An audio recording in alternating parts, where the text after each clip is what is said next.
Hello and welcome to the Nintendo Network and it's review time. This time the sequel to a game I reviewed a few months ago, Star Wars Jedi Knight Jedi Academy. The game, originally released in 2003, is part of Aspy's re-releasing of Jedi Outcast last year, Jedi Academy this year, and then Episode 1 Pod Racing in the near future. I do want to thank Aspy for the chance to review this game and giving me a code. So how does this game hold up after all these years, and does it hold a lightsaber to its predecessor? Let's find out. In Jedi Academy, you no longer take control of Cal Katarn, as he is now a teacher at Luke Skywalker's Jedi Academy, assumingly now a Jedi Master, although that is never really said. You take the role of your own character. You can choose your own gender, race, and even clothes, although the options are somewhat limited.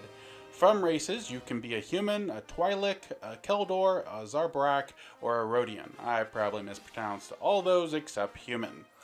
If you're a more casual Star Wars fan, the species will look somewhat familiar, but the names might be new to you. I've always said choices are a good thing, but I've never been a huge fan of create your own characters, honestly. I feel they take away from the experience when NPCs have a very generic way to speak to you. Thankfully, Raven Software, the team behind the game back in the day, made it a little bit better. Actually, a lot better. You see, you don't choose your name, it is Jaden, and your character is fully voiced and interacts with everyone like it was Kyle from the previous game. But there's a downside. When you choose like a Keldor, you would think his voice and mannerisms would be different from a human, right? Well, no, it's the same voice actor, same mannerisms with any race. The only difference is as female and male. It isn't ideal, but hey, I still like it way more than most of the created characters out there.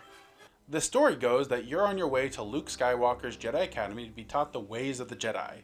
Jaden shows great promise as he apparently built his own lightsaber even before joining, and I'm sure it is explained in some expanded universe book or comic, but it's not really touched upon here.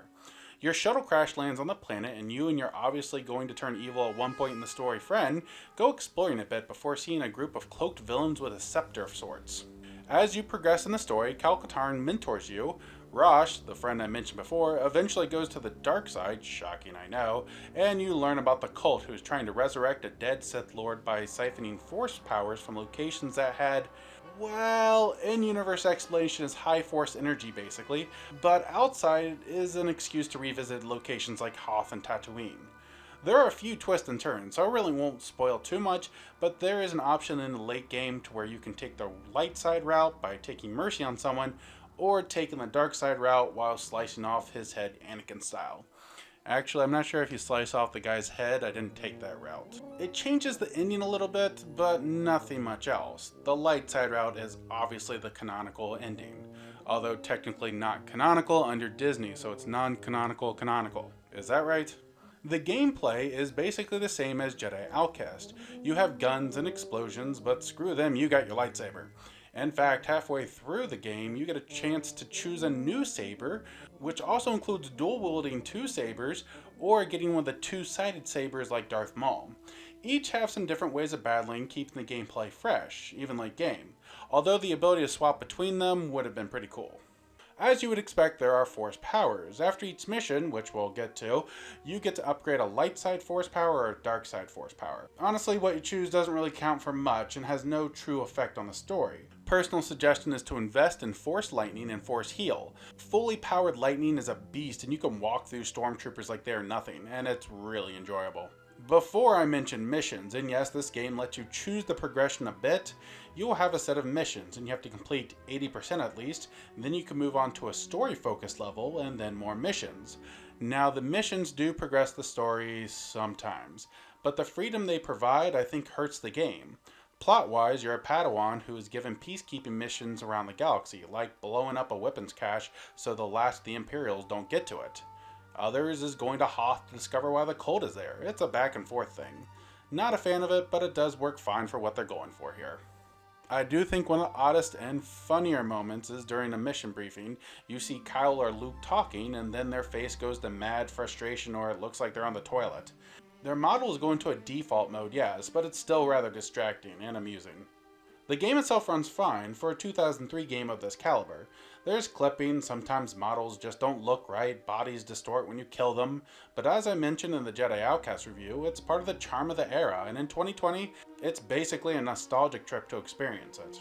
The game itself is very solid, but it comes with something else that it was actually lacking in Jedi Outcast: online multiplayer. Something I was seriously wanting in that game.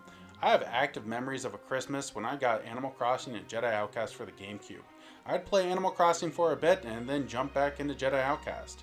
Ironic that I'm somewhat in that situation again all these years later. I loved the main game, but multiplayer was what I loved the most. And since I lived in the middle of nowhere and dial-up was pretty much the only option I had for many years, I did bot multiplayer matches and I still had a ton of fun. So I was excited to play online. I got utterly destroyed here.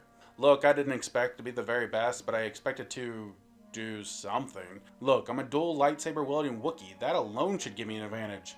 But unfortunately, it seems that when the game was released on the Switch, the servers were connected to the PC servers. Not only meaning that PC players had an advantage of mouse and keyboard, but hacking and other things like that make it a bloodbath for newer players. The funny thing is, I didn't experience that too much, and since I've gotten the game a week or two ago, it seems to have gotten better, but finding people sometimes become a problem.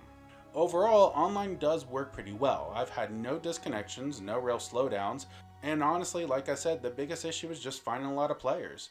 I personally like Capture the Flag, but that does not seem to be the favor online. Other than I just need to improve, practice, hone my skills like every online game out there, so I don't discount my basic terribleness of the game against it. I was impressed with how well things ran online overall. Star Wars Jedi Knight Jedi Academy was a ton of fun to revisit. It took me down a fun memory trip and it still held up pretty decently. The story was nothing special, still better than recent stories being told in the world of Star Wars though. The price at $20 seems a little bit steep, but if you enjoy the world of Star Wars and the type of online that allows you to be a Wookiee with a lightsaber, I would strongly suggest taking a look and grabbing Jedi Academy. At the very least, wait for it to go on sale and grab it. Thank you for tuning in to the Nintendo Network. What are your thoughts on Jedi Academy? Let me know in the comments below. If you like this, make sure to hit that like button, subscribe, join the Discord, and consider helping out on Patreon. As always, this is the Nintendo Network signing off.